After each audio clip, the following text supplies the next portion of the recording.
ఈనాడు group సంస్థల అధినేత రామోజీరావు శనివారం తెల్లవారుజామున కన్నుమూశారు.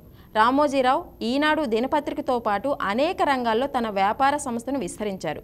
మామూలుగా కళాభిమాని అయిన రామోజీరావు చిన్నతనంలో వాళ్ళ ఊరిలో నాటకాలు, సాంస్కృతిక కార్యక్రమాల్లో పాల్గొనేవారు. అలాగే రామోజీరావు మంచి సంగీత అభిమాని కూడా.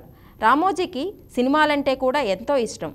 అయితే ఆయన ఒక సినిమాలో నటించిన విషయం చాలామందికి తెలిసి ఉండదు. 1978లో యు విశ్వేశ్వరరావు దర్శకత్వంలో వచ్చిన మార్పు అనే సినిమాలో రామోజీరావు ఒక అతిథి పాత్రలో కనిపించారు. ఇందులో ఆయన జడ్జి పాత్ర పోషించారు. రామోజీరావు నటించింది అతిథి పాత్రలో అయినా సినిమా పోస్టర్స్పై రామోజీరావు బొమ్మ వేయడం ఆసక్తికర విషయం. సినిమాలంటే ఎంతో ఇష్టమున్న రామోజీరావు ఆ తర్వాత ఉషా కిరణ్ మూవీస్ సంస్థను ప్రారంభించి మొదటి సినిమా శ్రీవారి ప్రేమలేఖ తీశారు.